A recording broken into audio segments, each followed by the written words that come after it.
السلام عليكم ورحمة الله وبركاته. وعليكم السلام ورحمة الله وبركاته.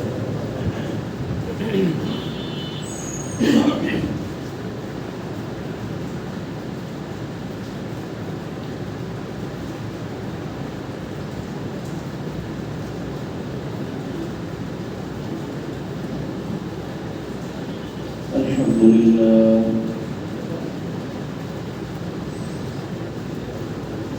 الحمد لله نحمده ونستعينه ونستغفره ونؤمن به ونتوكل عليه ونعوذ بالله من شرور أنفسنا ومن سيئات أعمالنا من يهده الله فلا مضل له ومن يضلل فلا هادي له ونشهد أن لا إله إلا الله وحده لا شريك له ونشهد أن محمدا عبده ورسوله أرسله بالحق بشيرا ونذيرا وداعيا إلى الله بإذنه سراجا وقمرا منيرا فقد قال الله تعالى في كلامه المجيد وفي فرقانه الحميد أعوذ بالله من الشيطان الرجيم بسم الله الرحمن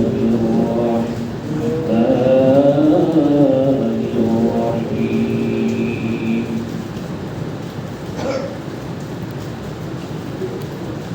يا أيها الذين آمنوا اصبروا وصابروا ورابطوا واتقوا الله لعلكم تفلحون وقال رسول الله صلى الله عليه وسلم اتق المحارم تكن أعبد الناس أو كما قال رسول الله صلى الله عليه وسلم صدق الله مولانا العظيم وصدق رسوله النبي الكريم ونحن على ذلك من الشاهدين والشاكرين والحمد لله رب العالمين.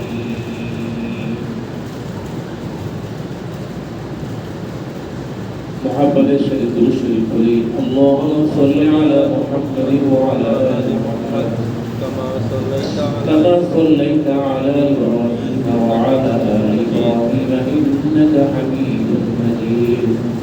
اللهم بارك على محمد وعلى آل محمد كما باركت على إبراهيم وعلى آل إبراهيم إنك حميد مجيد. لا إله إلا الله لا إله إلا الله لا إله إلا الله لا إله إلا الله لا إله إلا الله لا إله إلا الله لا إله إلا الله لا إله إلا الله.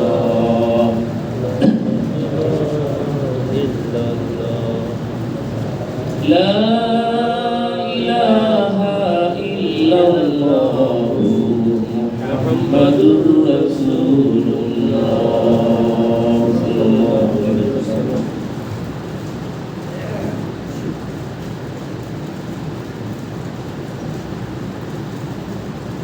واجب الاحترام حضرات العلماء الكرام.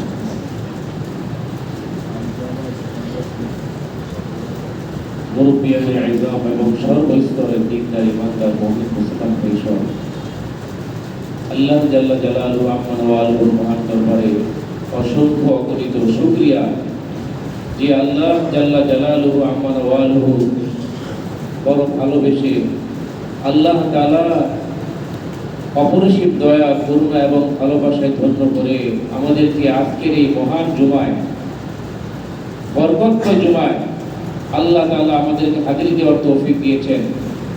রমজানুল মুবারকের এটা হলো সর্বশেষ জুমা, আখিরি জুমা। এই বছরের রমজানের আজকে সর্বশেষ দিন এবং সর্বশেষ জুমা। তাই আসুন মহান রব্বুল আলামিনের দরবারে কালিমাতুশ শুকর আদায় করি। সবটুকু ভালোবাসা উজাড় করে দিয়ে প্রাণবন্ত হৃদয়ে আল্লাহ তাআলার শুকরিয়া জ্ঞাপন করছি। আলহামদুলিল্লাহ, আলহামদুলিল্লাহ।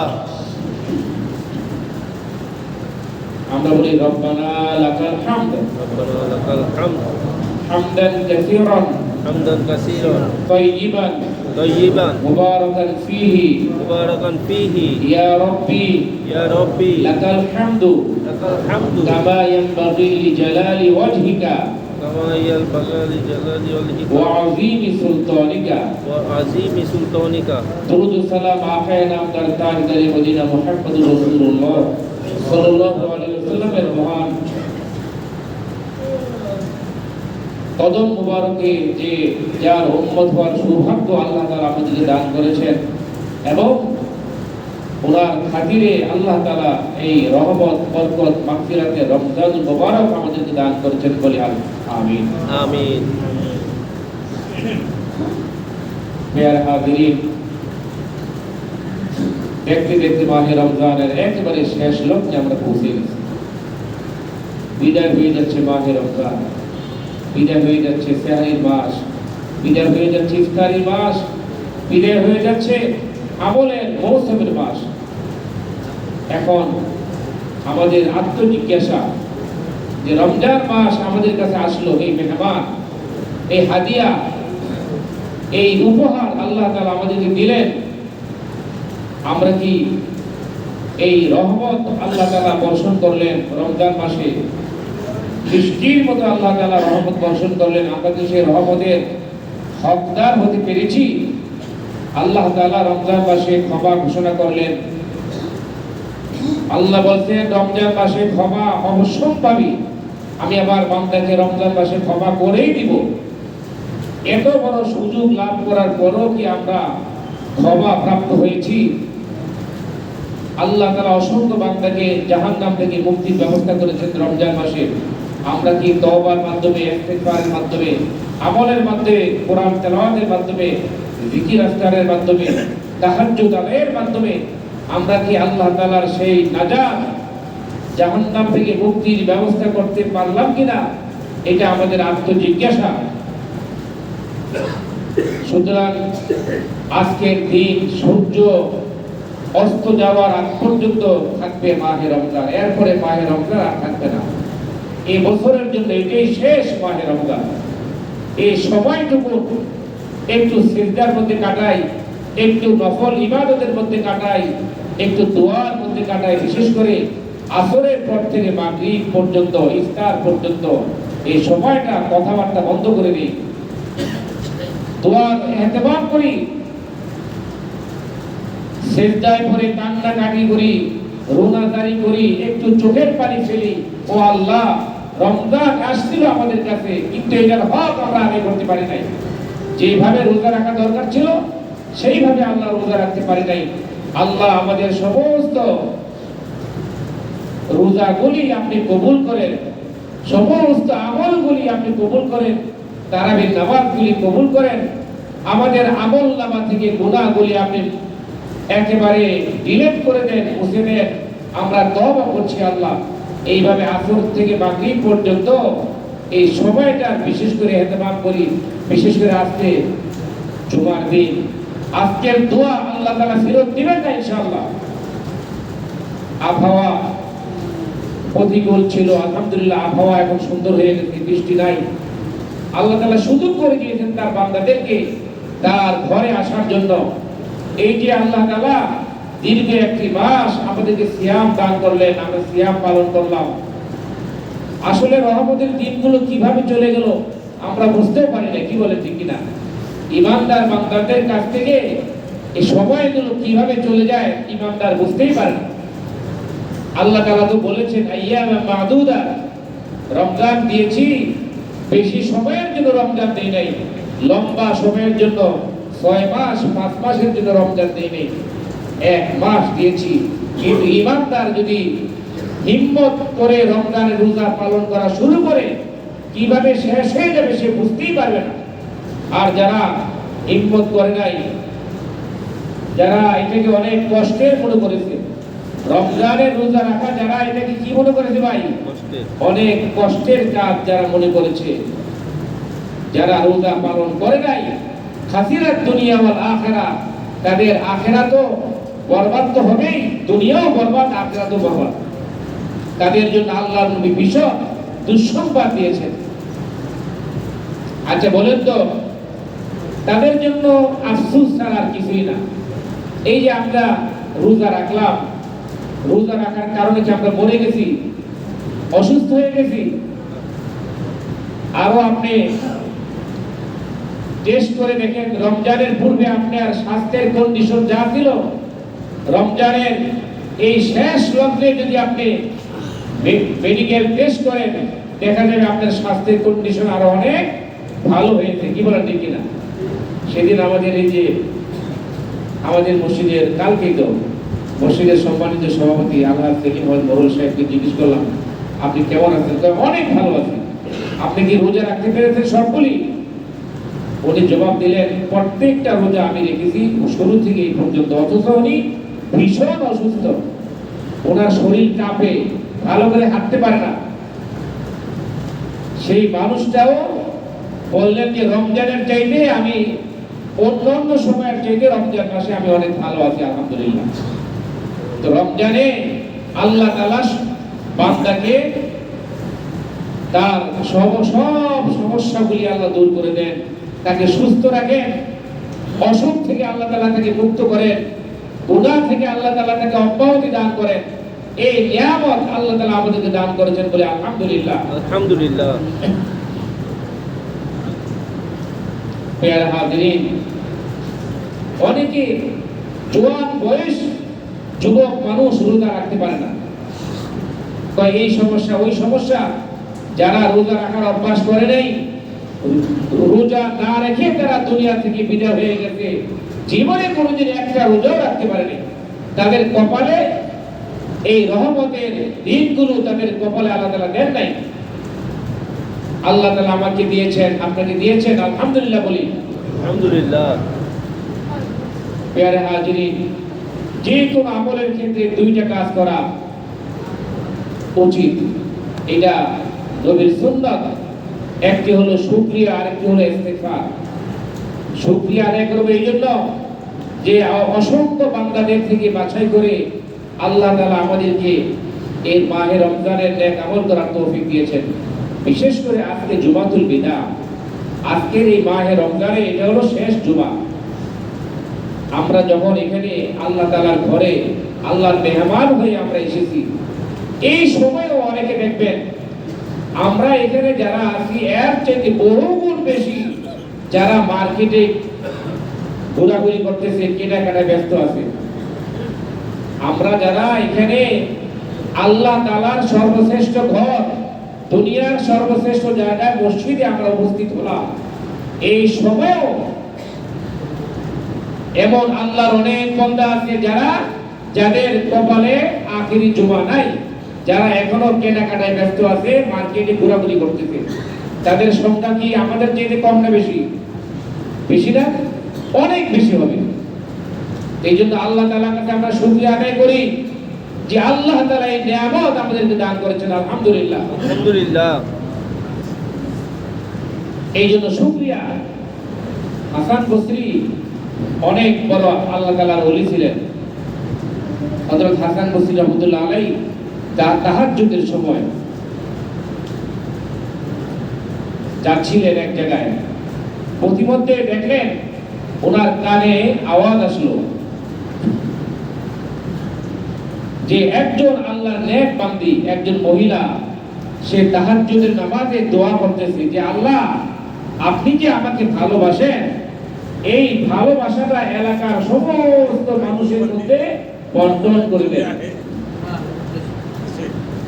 তখন হাসান বসরি ওই মহিলাকে বললেন যে আল্লাহ তাআলা যে তোমাকে ভালোবাসে এটা বুঝলা কিভাবে, যে আল্লাহ তাআলা তোমাকে ভালোবাসে, তুমি আল্লাহর প্রিয় বান্দি, এটা কেমনে বুঝলা? দেখো, আমি যখন আল্লাহ তাআলার কুদরতি পায়ের মধ্যে সিজদায় রত আছি, আমি আল্লাহকে, আমার কপাল আল্লাহ তাআলার কুদরতি পায়ের মধ্যে। যখন পৃথিবীর মানুষ তাদের বালিশে তাদের মাথা, ওই সময় আমার মাথা হলো আল্লাহর কুদরতি পায়ের মধ্যে। যখন পৃথিবীর মানুষ ঘুমিয়ে আছে, ওই সময় আমি আল্লাহর কুদরতি পায়ের মধ্যে সিজদা করতেছি। তাহলে নিশ্চয়ই আল্লাহ আমাকে ভালোবাসেন বলেই আল্লাহ তাআলা আমাকে তার কুদরতি পায়ের মধ্যে এই গভীর রাতে সিজদা দেওয়ার তৌফিক দান করেছেন। এটা নিশ্চয়ই আল্লাহ আমাকে ভালোবাসেন। আল্লাহ আমাকে ভালো না বাসলে আমাকে এই অবস্থায় তার কুদরতি পায়ের মধ্যে সিজদারত অবস্থায় আল্লাহ রাখতেন না। কি বলেন, ঠিক কিনা? তো এই জন্য আল্লাহ তাআলা আমাকে ভালোবাসেন। তো আল্লাহ তাআলা আমাদেরকে ভালোবেসে তার মহান ঘরে আজকে বরকতের জুমার মধ্যে, আখিরি জুমার মধ্যে আল্লাহ তাআলা আমাদেরকে শরীক হওয়ার তৌফিক দিয়েছেন এবং মাহে রমজানের রোজাগুলি যথাযথভাবে আল্লাহ তাআলা রাখার তৌফিক দিয়েছেন। এটা আল্লাহ তাআলা আমাদেরকে ভালোবাসেন বলেই এটা সম্ভব হয়েছে। ঠিক কিনা বলেন? ঠিক।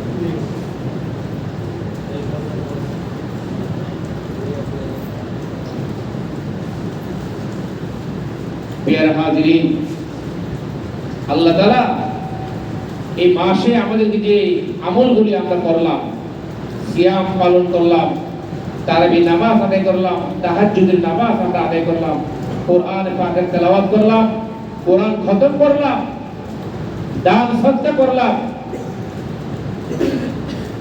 এই সমস্ত নেক আমলের মাধ্যমে আমরা আমাদের আমলনামাকে ভারী করেছি। রমজানের পরে যেন আমাদের আমলগুলোকে আমরা নষ্ট না করে দিই। রমজানের পরেও যদি এই আমল নিয়েই থাকি, তাহলে বোঝা যাবে আল্লাহ তাআলা আমাদের রোজা কবুল করেছেন, আল্লাহ তাআলা আমাদের আমল কবুল করেছেন। আর যদি রমজান চলে যাওয়ার পরে আগে যেমন ছিলাম এখন সেরকমই কোনো পরিবর্তন হয় নাই, তাহলে বোঝা যাবে আল্লাহ তাআলা এই রমজানের রোজা আমার কবুল হয় নাই।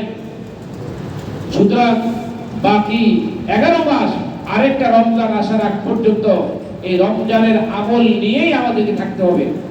রমজান মাসে যেভাবে আমরা জামাতে নামাজ আদায় করেছি, তারাবির নামাজ আদায় করেছি, সিয়াম পালন করেছি, তাকওয়া অর্জন করেছি। হাদিসের মধ্যে আসে, এক বর্ণনা এসেছে, রমজান চলে যাওয়ার পরে যারা রমজানের আমল নিয়ে থাকবে, নিশ্চিতভাবে আল্লাহ তাআলা তাদের সিয়াম কবুল করেছেন, এটাই হলো তার প্রমাণ। কিন্তু যদি আজকে এই যে ঈদের চাঁদ দেখা যাবে, চাঁদ রাত যেটাকে বলি আমরা, শাওয়ালের চাঁদ দেখার পরে যদি আমাদের আমল নষ্ট হয়ে যায়, শাওয়ালের চাঁদ দেখার পরে যদি আমরা ডিজে পার্টি নিয়ে মস্ত থাকি, শাওয়ালের চাঁদ দেখার পরে যদি আমরা গান বাজনা নিয়ে যদি মস্ত থাকি, তাহলে বোঝা যাবে আল্লাহ তাআলা এই রমজান থেকে আমরা কোনো ফায়দা হাসিল করতে পারি নাই। রমজান আসলো, রমজান বিদায় হয়ে গেল, আমাদের কোনো পরিবর্তন হলো না। অথচ যে হাদিসটি আমি তেলাওয়াত করেছি, বিশ্বনবী সাল্লাল্লাহু আলাইহি ওয়াসাল্লাম বলেছেন, ইত্তাকিল মাহারিমা তাকুনা আবাদান নাস। এই যে দেখেন, পাপ থেকে যারা কষ্ট করে বেঁচে থাকবে তাদের জন্য আল্লাহ তাআলা বলেছেন যে তুমি 1000 রাকাত নফল নামাজের চাইতে উত্তম হলো একটা পাপ থেকে বেঁচে থাকা। সুবহানাল্লাহ। ইত্তাকিল মাহারিমা তাকুনা আবাদান নাস। তুমি গুনাহ থেকে বেঁচে থাকো, তাহলে পৃথিবীর সর্বশ্রেষ্ঠ ইবাদতকারী হিসেবে আল্লাহ তাআলা তোমাকে কবুল করবেন। সুবহানাল্লাহ। আজকে যদি বলা হয় এই 24 ঘন্টায় কে যারা 100 রাকাত নফল নামাজ আদায় করবে, তাদেরকে সরকারের পক্ষ থেকে একটা মোটরসাইকেল দেওয়া হবে। তাহলে আমার মনে হয় এখানে সবাই সাধ্যমতো চেষ্টা করবেন 100 রাকাত নফল নামাজ আদায় করার জন্য। এটা কারোর জন্য কোনো কষ্ট হবে না, কি বলে ঠিক না? কিন্তু যদি বলা হয় এই 24 ঘন্টা একজনও কোনো পাপ করতে পারবেন না, কোনো গুনাহ করতে পারবেন না, তাহলে অনেকের দ্বারা এটা সম্ভব হবে না, কি বলেন ঠিক না? এই জন্য বলা হয়েছে 1000 রাকাত নফল নামাজের চাইতে উত্তম হলো একটা গুনাহ থেকে বেঁচে থাকা, একটা পাপ থেকে বেঁচে থাকা।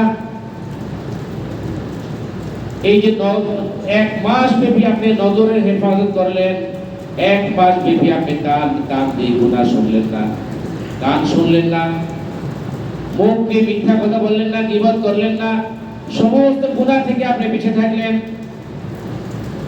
রমজান যাওয়ার পরেও যদি আবার মিথ্যা কথা বলা শুরু করেন, আবার যদি সুদ খাওয়া শুরু করেন, ঘুষ নেওয়া শুরু করেন, আবার যদি আপনি মালের মধ্যে ভেজাল দেন, আবার যদি ব্যবসার মধ্যে নয় ছয় করেন, মানুষকে যদি আবার ধোঁকাবাজি করেন, মানুষের সঙ্গে জুলুম করেন, আবার যদি আপনি গুনাহের মধ্যে লিপ্ত হয়ে যান, তাহলে এই রমজান এসেছে আপনাকে আত্মশুদ্ধির জন্য, পরিশুদ্ধ করার জন্য, কিন্তু রমজান বিদায় হয়ে গেল, আপনার কোনো লাভ হইল না। নবীজি ওই ব্যক্তির সম্পর্কে বলেছেন, রগিবান ফুরজুলিন দাখালা আলাইহি রমাদান, ওই ব্যক্তির ধুলায় দূষিত হোক। নবীজি ওই ব্যক্তির জন্য বদদোয়া করেছেন যার কাছে রমজান আসলো, রমজান আসার পরেও তার গুনাহ খাতা রয়ে গেল, গুনাহ খাতা মাফ হয় নাই। আল্লাহর নবী তার জন্য বদদোয়া করেছেন। আপনারা ওই হাদিসটি জানেন, আল্লাহর নবী মিম্বরের প্রথম সিঁড়িতে উঠলেন, বললেন আমিন। দ্বিতীয় সিঁড়িতে যখন উঠলেন তখন বললেন আমিন। 3 নম্বর সিঁড়িতে ওঠার সময় বললেন আমিন।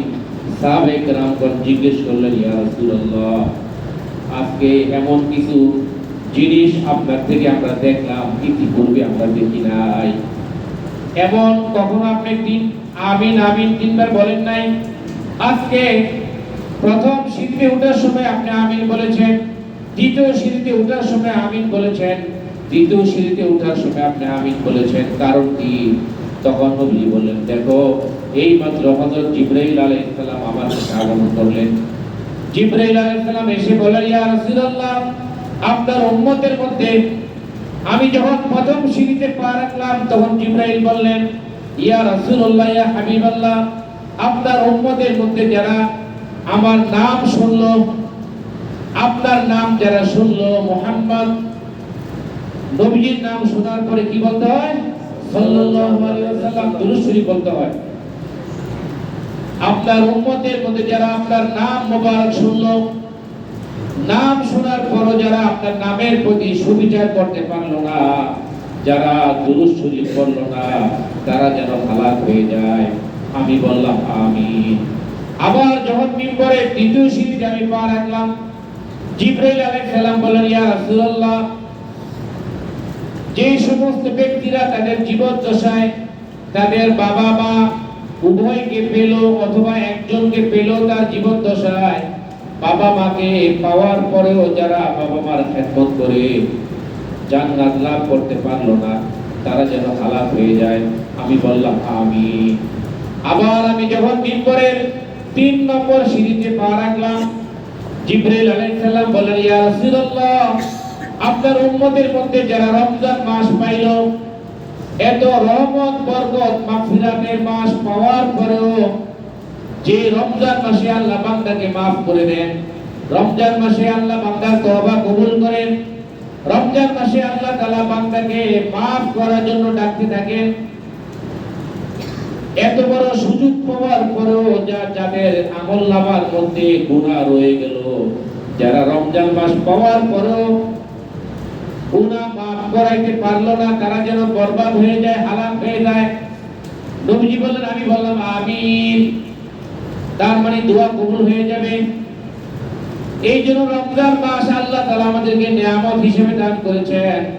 এই রমজানের যারা সৎ ব্যবহার করেছে, রমজানের যারা এটাকে মূল্যায়ন করেছে, রমজানের যারা তওবা ইস্তিগফার করে আমলের মাধ্যমে যারা আল্লাহ তাআলার কাছ থেকে ক্ষমা নিতে পেরেছে, তওবা করে যাদের আমলনামা থেকে গুনাহ শূন্য হয়ে গেছে, তারা তো ভাগ্যবান ব্যক্তি। আর যাদের গুনাহ হয়ে গেল, রমজান বিদায় হয়ে গেল কিন্তু গুনাহ মাফ হয় নাই, তারা হলো অত্যন্ত কপাল পোড়া ব্যক্তি। এই জন্য রমজানের যে বাকি সময়গুলো আছে, এই বাকি সময়গুলো আমরা একটু হেফাজত করি। এই তো একটা বেলা আছে, এখন থেকে সূর্য ডোবা আগ পর্যন্ত এই সময়টা আমরা একটু সদ্ব্যবহার করি। পেয়ারা হাজিরিন, রমজান বিদায় হয়ে যাচ্ছে কিন্তু আমাদেরকে রমজান 5টা উপহার দিয়ে গেল, 5টা হাদিয়া দিয়ে গেল, 5টা গিফট আমাদেরকে দিয়ে গেল। রমজান থেকে আমরা কি পাইলাম? 5টা বিশেষ 5টা হাদিয়া আমরা পাইলাম। 1 নম্বর হাদিয়া হলো রমজান আমাদেরকে সিয়াম পালন করার অভ্যাস দেখাই দিয়ে গেছে, যেন রমজানের পরেও এই রোজা রাখার অভ্যাস আমরা অব্যাহত রাখতে পারি। রমজানের পরেও তো রোজা আছে না ভাই? আল্লাহ রাসূল সাল্লাল্লাহু আলাইহি ওয়াসাল্লাম সারা বছর রোজা রাখতেন। বিশেষ করে রমজানের পরের মাসটার নাম কি? শাওয়াল মাস। শাওয়াল মাসে 6টা রোজা আছে। কয়টা রোজা ভাই? 6টা রোজা। নবীজি বলেছেন, মুসলিম শরীফের হাদিস, মান সামা রমাদানা সুম্মা বাউ সিত্তাম মিন শাওয়াল কানা কাসিয়ামি দাহার। বিশ্ব নবী সাল্লাল্লাহু আলাইহি সাল্লাম বলেন, যারা রমজান মাসের 30টা রোজা রাখলো, রমজান মাসে রোজা রাখার পরে শাওয়াল মাসে যারা 6টা নফল রোজা রাখলো, আল্লাহ তাআলা পুরো বছর রোজা রাখার সওয়াব তাদের আমলনামায় দান করবে। সুবহানাল্লাহ। তাহলে রমজান মাসের পরে যে শাওয়াল মাসের 6টা রোজা, এই রোজাগুলি আল্লাহ রাসূল কখনো বাদ দিতেন না। এই রোজাগুলি তিনি রাখতেন এবং উম্মতকে এই রোজাগুলি রাখার জন্য তিনি তাকিদ করেছেন। উম্মত, শাওয়ালের 6 রোজা তুমি রাখবে। এখন অনেকে হয়তো প্রশ্ন করতে পারে যে হুজুর, অসুস্থতার কারণে আমার রোজা কাজা হয়েছে, অথবা মা বোনদের তো রোজা এমনিই কাজা হয় না? মা বোনরা কিছুদিন অসুস্থ থাকে, রোজা রাখতে পারে না, অথবা কেউ যদি অসুস্থতার কারণে রোজা রাখতে না পারে, তখন আমরা কি আগে কাজা রোজা রাখবো নাকি আগে শাওয়ালের 6 রোজা রাখবো? অনেকে এটা প্রশ্ন করে। এটার উত্তর হলো, আগে যেই রোজাগুলি ভ্রান্তি রোজা, যেই রোজাগুলি আপনার কাজা হয়েছে রমজান মাসে, আগে সেই রোজাগুলি রাখবেন, এরপরে শাওয়ালের 6 রোজা রাখবেন। কারণ নবীজি বলেছেন, যে ব্যক্তি রমজান মাসে রোজা পূর্ণ করার পরে, তাহলে কাজা রোজাগুলি রাখলে রমজানের রোজা কি হবে? পূর্ণ হবে। নবীজি বলেছেন, যে ব্যক্তি রমজানের রোজা পূর্ণ করার পরে শাওয়ালের 6 রোজা রাখবে, তাহলে আল্লাহ তাআলা সারা বছর রোজা রাখার সওয়াব তার আমলনামায় দান করবেন। বলেন সুবহানাল্লাহ। তাহলে শাওয়ালের 6 রোজা রাখবো। এই রমজান আমাদেরকে রোজা রাখার অভ্যাস করিয়েছে। প্রতি মাসে 3টা রোজা আমরা রাখতে পারি। এটাকে বলা হয় আইয়ামে বীজের রোজা। আইয়ামে বীজের রোজা আল্লাহ রাসূল কখনো ছাড়তেন না, রাখতেন। এটা রাখা সুন্নাত। আইয়াম মানে হলো ইয়াউমের বহু বচন হলো আইয়াম, মানে দিন সমূহ। আর বীজ মানে হলো উজ্জ্বল, আলোকিত। চন্দ্র যখন খুব উজ্জ্বল হয়, আলোকিত হয় 13, 14, 15, আপনি বলেন চন্দ্র মাসে 13, 14, 15 এই দিনগুলো চন্দ্র কি থাকে? উজ্জ্বল থাকে, আলোকিত থাকে। এই জন্য বলা হয় আইয়ামে বীর, চন্দ্র মাসে আলোকিত হওয়ার দিনের রোজা। যে সময় চন্দ্র মাস উজ্জ্বল থাকে, আলোকিত থাকে, ওই দিনের রোজাগুলি আল্লাহ রাসূল সব সময় রাখতেন। মাসের 3টা, 13, প্রতি চন্দ্র মাসে 13, 14, 15 এই রোজাগুলি আমরা রাখবো।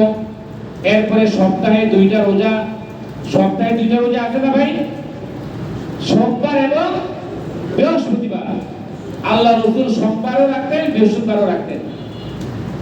এই জন্য এই রমজান মাস আমাদেরকে রোজা রাখার অভ্যাস করিয়েছে, যেন সারা বছর আমরা রোজাগুলি রাখতে পারি। এরপরে দেখেন শাওয়াল, জিলকদ, জিলহজ মাসেও তো রোজা আছে না? জিলহজের প্রথম থেকে 9 তারিখ পর্যন্ত রোজাগুলি, এগুলির অনেক ফজিলত। এরপরে আশুরার রোজা আছে।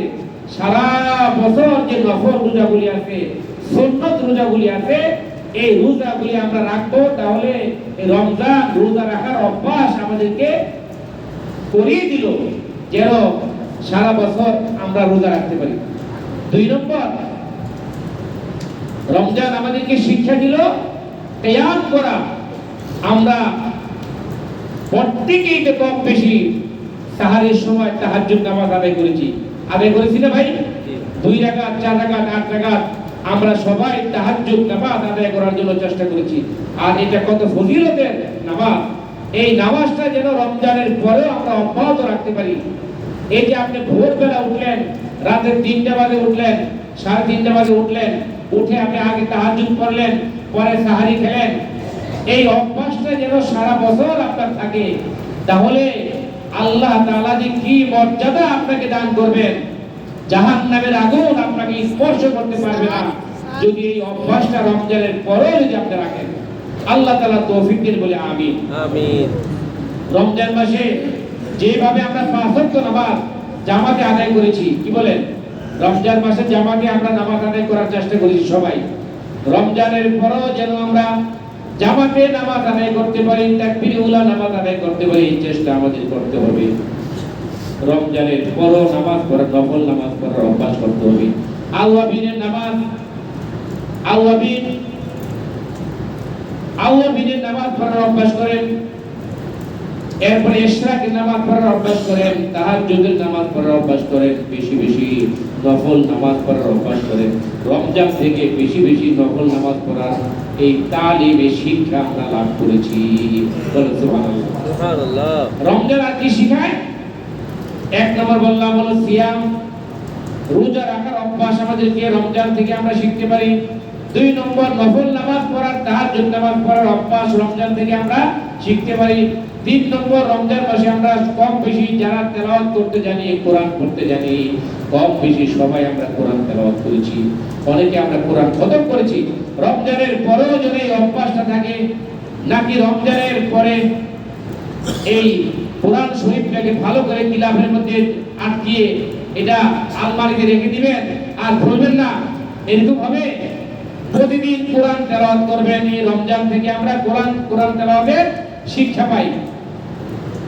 কেউ যদি রমজানের পরেও যদি কোরআন তেলাওয়াত করে, দিনের কর্মসূচি কোরআন তেলাওয়াতের মাধ্যমে যদি কেউ দিনের কর্মসূচি শুরু করে, সারাদিন আল্লাহ তাআলা তার সমস্ত কাজগুলি সহজ করে দিবেন। এই জন্য কোরআন তেলাওয়াতের অভ্যাস করতে হবে রমজানের পরেও। 4 নম্বর, রমজান থেকে আমরা কি শিক্ষা পেলাম? তাকওয়ার শিক্ষা পেলাম। রমজানে যেমন আমরা সমস্ত গুনাহ থেকে আমরা বেঁচেছিলাম, রমজান মাসে আমরা গুনাহ করি নাই, রমজানের পরও আমরা গুনাহ থেকে বেঁচে থাকবো। রমজানের পরে আমরা রমজানের মাসে আমরা চোখ দিয়ে গুনাহ করি নাই, বদ নজর করি নাই, চোখ দিয়ে অশ্লীল দৃশ্য আমরা দেখি নাই, মুখ দিয়ে মিথ্যা কথা বলি নাই, গীবত শেখায়ত করি নাই, কান দিয়ে গান শুনি নাই। রমজানের পরও আমরা গান শুনবো না, মিথ্যা কথা বলবো না, গীবত শেখায়ত করবো না। রমজানের পরও আমরা চোখ দিয়ে বদ নজর করবো না, গুনাহ করবো না। অঙ্গ প্রত্যঙ্গকে আমরা গুনাহ থেকে বাঁচিয়ে রাখবো। আল্লাহ তাআলা বলেন ওয়াদারু যাহিরাল ইসমি ওয়া বাতিনা, ও আমার বান্দারা প্রকাশ্য গুনাহ এবং অপ্রকাশ্য গুনাহ, প্রকাশ্য গুনাহ এবং গোপন গুনাহ থেকে তোমরা বেঁচে থাকো, তাহলে আমি আল্লাহ তোমরা প্রিয় পাত্র হতে পারবে। এই জন্য রমজানের যেমন গুনাহ থেকে আমরা বেঁচে থাকলাম, রমজানের পরও আমরা গুনাহ করব না। 5 নম্বর রমজান থেকে আমরা কি শিখলাম? দান সদকার অভ্যাস করা শিখলাম।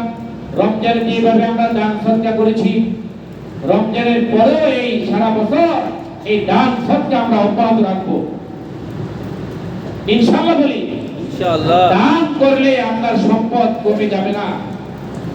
একজন ব্যক্তি এই শুধুমাত্র বয়ান শুরু থেকে শেষ পর্যন্ত কথা বলতেই আছে, কথা বলেই যে ভাই আপনি কথা বলেন কেন? আপনি তো আসলেন মসজিদে, কোনো কিছু শুনতে পারলেন না, কোনো লাভ হলো না আপনার মসজিদে আর এসে। আমি খুব খেয়াল রাখছি, এটা খুবই আফসোসের কথা যে রমজান আমরা জুমার মধ্যে একটু আসি দুই এক কথা শোনার জন্য এবং সেটা আমরা আমল করবো সেই নিয়তে আসি। যদি আপনি কথা বলেন আপনি তো কোনো লাভ হলো না। আল্লাহ তাআলা আমাদেরকে হেদায়েত করুন বলে আমিন। আচ্ছা, ঈদের দিনে কিছু সুন্নত কাজ, ঈদের দিনে কি কি কাজ করা সুন্নত, এই কয়েকটা কথা বলে আমি আমার আলোচনা শেষ করে দেব। কেউ এই কথা বললে আমার অ্যাটেনশন নষ্ট হয়ে যায়, মানে এই আলোচনার যে একটা কি বলে এটাকে সিস্টেম, এটা ব্রেক হয়ে যায়। আমি আপনাদের কাছ থেকে আপনাদেরকে আমি খুবই দুঃখ প্রকাশ করে বললাম কথাটা, এটা কেউ করবেন না এটা। আচ্ছা, ঈদের দিনের সুন্নত কি? 1 নম্বর সুন্নত হলো ঈদের চাঁদ দেখা। এখন তো আমরা চাঁদ দেখি না, একটা সময় কিন্তু আমরা দল বেঁধে ঈদের চাঁদ দেখতাম, কি বলেন ঠিক কিনা? কিন্তু এখন ওই যে মোবাইল আসছে, টেলিভিশন আসছে, যে একজন আমাকে শেয়ার করবে যে ভাই ওই ঈদের চাঁদ উঠলো, চাঁদ রাত হয়ে গেল, শ্রাবণের চাঁদ দেখা গেছে। কিন্তু এরকম না, ইন্ডিভিজুয়াল আপনার বিল্ডিং এর ছাদের উপর আপনি সন্তানদেরকে নিয়ে, পাড়া প্রতিবেশীদেরকে নিয়ে আপনি চাঁদ দেখবেন। চাঁদ দেখা সুন্নত। চাঁদ দেখলে একটা সুন্নতের সওয়াব আপনি পেয়ে যাবেন ইনশাআল্লাহ। আমরা চাঁদ দেখব তো ইনশাআল্লাহ। কারণ উনি বলেছেন যে সুমু লিরুয়াতিহি ওয়া আফতিরু লিরুয়াতিহি, তোমরা চাঁদ দেখে রোজা রাখো আর চাঁদ দেখে রোজা ভাঙো। তাহলে চাঁদ দেখে আমরা ইনশাআল্লাহ চাঁদ দেখার অভ্যাসটা আমরা করব। 1 নম্বর সুন্নত হলো চাঁদ দেখা। 2 নম্বর সুন্নত হলো চাঁদ দেখার পরে যখন শাওয়াল মাসের চাঁদ দেখা যাবে, চাঁদ দেখার পর থেকে ঈদের নামাজের আসার আগ পর্যন্ত তাকবীর বলবো। আল্লাহ বলেছেন না, ওয়ালিতুকমিলুল ইদ্দাতা ওয়ালিতুকাব্বিরুল্লাহা আলা মা হাদাকুম ওয়া লাআল্লাকুম তাহতাদুন, যে তোমরা রমজানের 30টা রোজার সংখ্যা তোমরা পূর্ণ করো। 30 অথবা 29 রোজা পালন করার পরে ওয়ালিতুকাব্বিরুল্লাহ, তোমরা তাকবীর বলো। তাকবীরটা কি ভাই? আল্লাহু আকবার, আল্লাহু আকবার, লা ইলাহা ইল্লাল্লাহ, আল্লাহু আকবার, আল্লাহু আকবার, ওয়ালিল্লাহিল হামদ। আল্লাহু আকবার, আল্লাহু আকবার, লা ইলাহা ইল্লাল্লাহ, আল্লাহু আকবার, আল্লাহু আকবার, ওয়ালিল্লাহিল হামদ। এই তাকবীর আমরা বলবো ঈদের চাঁদ, শাওয়ালের চাঁদ যখন দেখা যাবে এরপর থেকে ঈদের নামাজে, ঈদের জামাতের আগ পর্যন্ত এই তাকবীর বেশি বেশি করে আমরা করব, এটা সুন্নাত। 3 নম্বর সুন্নাত হলো ঈদের দিন ফজরের নামাজ জামাতে আদায় করা। রমজান মাসে আমরা ফজরের নামাজ স্বতঃস্ফূর্তভাবে জামাতে আদায় করি, কি বলেন ঠিক কিনা? ঈদের দিন সকালবেলা ফজরের নামাজটা জামাতে আদায় করা এটা অনেক সওয়াবের কাজ। আর এটা কি ওয়াজিব না ফরজ? ফজরের নামাজ পড়া হলো ফরজ আর ঈদের নামাজ পড়া হলো ওয়াজিব। তো কোনটার গুরুত্ব বেশি? আপনি সকালে ফজরের নামাজ পড়লেন না, ঈদের নামাজে আসলেন, এর মানে কি ওই লুঙ্গি খুলে পাগড়ি বাঁধা সমান হলো। এই জন্য আগে কি করতে হবে? ফজরের নামাজ আদায় করতে হবে জামাতে, এরপরে ঈদের নামাজে আসতে হবে। তাহলে ফজরের নামাজ ঈদের দিন মিস করা যাবে না ইনশাআল্লাহ। বলি সবাই ইনশাআল্লাহ। 4 নম্বর সুন্নাত হলো ঈদের নামাজে আসার আগেই আমরা যারা সদকায়ে ফিতির আদায় করি না এখনো সদকায়ে ফিতির আদায় করে দিব। আসলে সুন্নাত হলো ঈদের চাঁদ দেখার পর থেকে ঈদের জামাতের আগ পর্যন্ত সাদাকাতুল ফিতর আদায় করা। যদি কেউ আগে আদায় করে দেয়, আদায় করা হয়ে যাবে। তবে সুন্নত কোনটা? ঈদের চাঁদ দেখার পর থেকে ঈদের জামাতে আসার আগ পর্যন্ত ওই সময়টা আমরা সাদাকাতুল ফিতর ইনশাআল্লাহ সবাই আদায় করে দেব, এটা ওয়াজিব। এখন সর্বনিম্ন কত সাদাকাতুল ফিতর? 110 টাকা। এটা তো হলো গরিব মানুষের জন্য। কিন্তু যিনি শিল্পপতি, যিনি বড় ব্যবসায়ী, যার বাড়ি আছে, গাড়ি আছে, যার বাসায় এসি আছে, উনি যদি 110 টাকা দিয়ে সাদাকাতুল ফিতর আদায় করে, এটা শোভনীয় হবে না। যদি আদায় হয়ে যাবে, কিন্তু এটা কি না। তাহলে আল্লাহ রাসূল কিশমিশের কথা কেন বললেন? পনিরের কথা কেন বললেন? খেজুরের কথা কেন বললেন? যারা তাদের সামর্থ্য বেশি আছে, আপনি খেজুর দিয়ে সাদাকাতুল ফিতর আদায় করবেন, পনির দিয়ে, কিশমিশ দিয়ে আপনি আদায় করবেন। যারা গরিব মানুষ, একটু সামর্থ্য কম, তারা কি করবে? 110 টাকা দিয়ে ফিতর আদায় করবে। কিন্তু যারা শিল্পপতি, বাড়ি গাড়ি আছে, তারা যদি 110 টাকা দেয়, তাহলে গরিব মানুষকে ঠকানো হবে। কি হবে? গরিব মানুষদেরকে ঠকানো হবে। আল্লাহ তাআলা আমাদেরকে আমল করার তৌফিক দিন বলে আমিন। আমিন। 5 নম্বর হলো ঈদের দিন ভালো করে গোসল করা সুন্নাত। ভালো করে আমরা গোসল করব। তারপরে 6 নম্বর হলো মেসওয়াক করা। ব্রাশ করা না, ব্রাশ তো দাঁত পরিষ্কার হয়, আর মেসওয়াক হলো গাছের ডাল দিয়ে করা। মেসওয়াক করা সুন্নাত ঈদের দিন।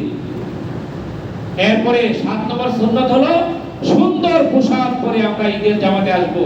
যদি নতুন পোশাক নাও থাকে, আপনার কাছে যেটা ভালো পোশাক আছে, এটাকে আপনি ভালো করে পরিষ্কার করে ওয়াশ করে তারপরে আপনি ঈদের জামাতে আসবেন।